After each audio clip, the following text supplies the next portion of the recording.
মালদা শহরে বিগ বাজেটের পুজোগুলির মধ্যে গত কয়েক বছর ধরে প্রথম সারিতে উঠে এসেছে মহানন্দাপল্লী সুকান্ত স্মৃতি সংঘের নাম। এবছর এখানকার পুজো ৪৬তম বর্ষে। এবছর এখানকার পুজো মণ্ডপ সাজছে বাঁকুড়ার পুতুল শিল্পের কারুকার্যে। মণ্ডপ জুড়ে থাকছে নানান ধরনের পুতুলের অলঙ্করণ।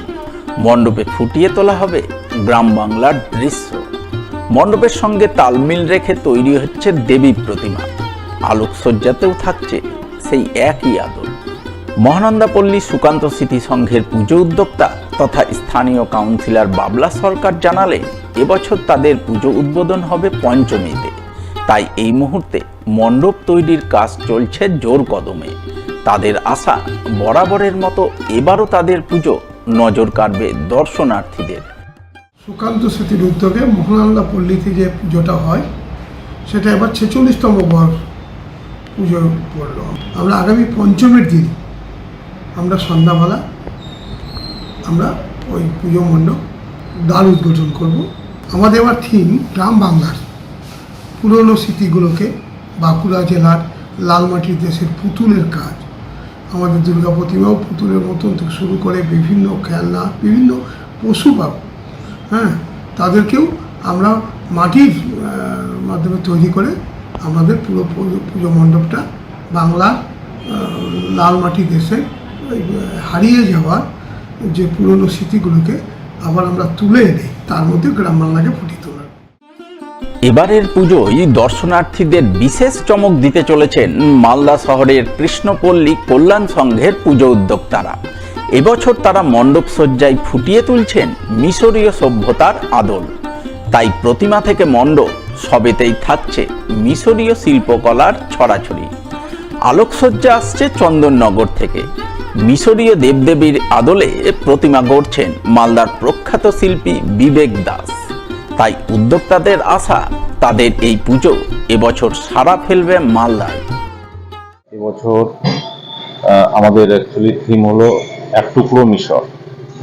মিশরের দেবদেবীর আদলে আমাদের প্রতিমার করা হচ্ছে গঠন শৈলী, আর প্যান্ডেলেও থাকছে মিশরীয় সভ্যতার ঝলক আর কি। আমরা তো 100% আশাবাদী এই ধরনের থিম এর আগে সেরকমভাবে হয়নি। তো দর্শকদের মনোরঞ্জন বা দর্শকদের অবশ্যই ভালো লাগবে এই থিমটা। মালদা শহরের বুকে গত কয়েক বছর ধরে প্রতিমা গড়ে যথেষ্টই নামডাক খ্যাতি পেয়েছেন প্রখ্যাত শিল্পী বিবেক দাস।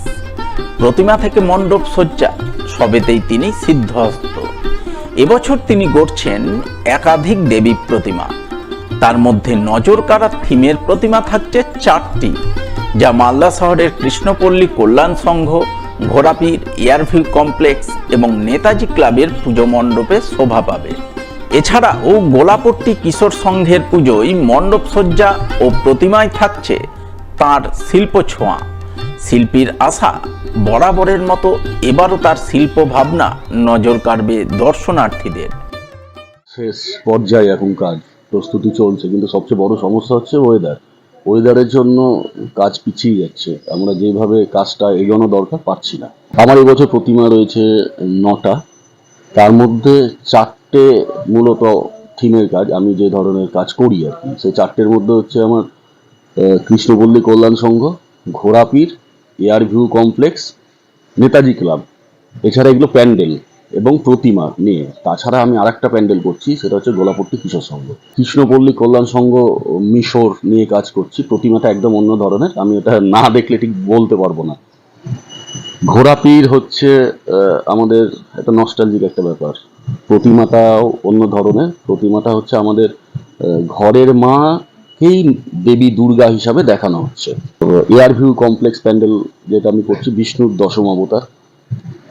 আর নেতাজি ক্লাব হচ্ছে টেরাকোটার উপরে।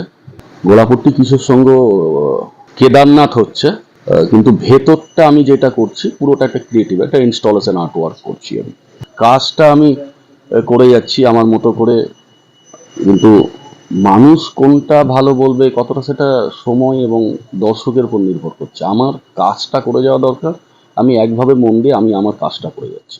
আজ থেকে প্রায় 350 বছর আগে চাঁচলের রাজা রামচন্দ্র রায় চৌধুরী দেবী চণ্ডীর স্বপ্নাদেশ পেয়ে শুরু করেছিলেন দুর্গাপুজো। রাজ পরিবারের সেই পুজো আজও হয়ে আসছে পুরনো নিয়ম নিষ্ঠা ভরে। সেই নিয়ম মেনে এবারও কৃষ্ণা নবমীতে ঘট ভরে শুরু হলো মায়ের পুজো পাঠ। প্রায় 350 বছর আগের ঘটনা। চাঁচল রাজা রামচন্দ্র রায়চৌধুরী স্বপ্নাদেশে পাহাড়পুরের মহানন্দা নদীর সতীঘাটে দেবী চণ্ডীকে পান।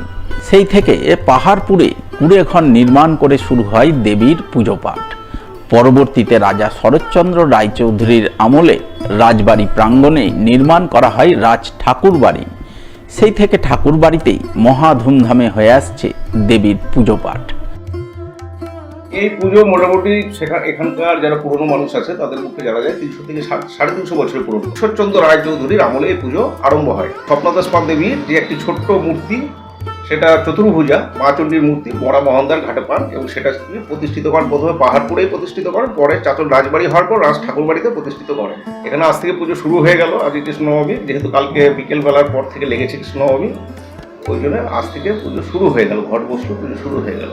এবং সপ্তমীর দিন সকালে চাঁচল রাজ ঠাকুরবাড়ি থেকে মা চণ্ডীর যে চতুর্ভুজা মূর্তি আছে তার ঢাকঢোল সহকারে নিয়ে আসা হয় এখানে এবং 4 দিন ধরে পূজা অর্চনা করা হয়। এবং দশমীর সকালে মায়ের পুজো হওয়ার পর মা চণ্ডীর যে মূর্তি যেটা ঠাকুরবাড়ি থেকে নিয়ে যাওয়া হয় সেটা আবার ঢাকঢোল সহকারে ফিরিয়ে আনা হয় এবং বিকেলে গোধূলি লগ্নে মা চণ্ডীকে বিসর্জন দেওয়া হয় মরা মহানন্দার ঘাটে। এবং ওই পাড়ে যে মুসলিম সম্প্রদায় আছে তারা সেই সময় আমি দেখেছি লণ্ঠন দেখায়, কেউ মোবাইলের ফ্ল্যাশ লাইট দেখায়, কেউ টর্চের আলো দেখায়। চাঁচল রাজপরিবারের এই পুজোই আজও পরম্পরা মেনে কৃষ্ণা নবমীতে দেবীর ঘট স্থাপন করা হয়। আর এদিন থেকেই কার্যত পুজোর সূচনা হয়ে যায় চাঁচল রাজবাড়িতে। আজ থেকে শুরু আমাদের কৃষ্ণা নবমী থেকে, জিতা অষ্টমীর পরের দিন যে কৃষ্ণ নবমী তিথি শুরু হয়, সেই কৃষ্ণ নবমী তিথি থেকে একদম চলবে প্রত্যহ। এবং সকালবেলা পুজো, সন্ধ্যাবেলা সন্ধ্যা আরতি, এইভাবেই আপনার দশমী অবধি পুজো হবে।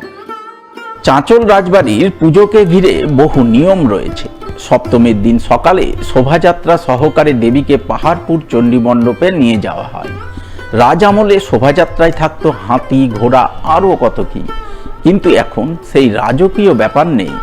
তবে পুরনো প্রথা অনুযায়ী সোনার জড়ি বসানো রাজ আমলের ছাতা ও 2টি বড় পাখা দিয়ে বাতাস করতে করতে দেবী চণ্ডীকে পাহাড়পুরে নিয়ে যাওয়া হয় সাড়ম্বরে। পুজোর কটা দিন সেখানেই নিয়ম নিষ্ঠা মেনে দেবীর পুজো পাঠ অনুষ্ঠিত হয়। চাঁচল রাজপরিবারের পুজোই পুরনো ঐতিহ্য ও পরম্পরা মেনে দশমীর দিন গোধূলি লগ্নে দেবীর নিরঞ্জন পর্ব সুসম্পন্ন হয় সতীঘাটে। নিরঞ্জনের সময় পুরনো ঐতিহ্য পরম্পরা মেনে চলা হয়। আগের মতো এখনও পার্শ্ববর্তী গ্রামের সংখ্যালঘু সম্প্রদায়ের মানুষ লণ্ঠন দেখিয়ে দেবীকে বিদায় জানান। চাঁচল রাজবাড়ির পুজোটা অ্যাকচুয়ালি পাহাড়পুর চণ্ডী মণ্ডপে হয়। সপ্তমীর দিন এখান থেকে সিংহবাহিনী নিয়ে গিয়ে সেই পুজো কিন্তু হতো, মানে শুরুতে সেটা কিন্তু সোনার সিংহবাহিনী ছিল। এটা অনেকেই হয়তো জানেন না, আমরা নিজে দেখেছি, কারণ আমার বাবাও একটা সময় এখানে চণ্ডী মণ্ডপে পুজো করেছেন, চাঁচল রাজবাড়ির ঠাকুরবাড়িতে পুজো করেছেন। তো বাবাও ওই মূর্তি নিয়ে গেছেন সোনার সিংহবাহিনী, সেখানে গিয়ে ওখানে একটা পুজো হতো।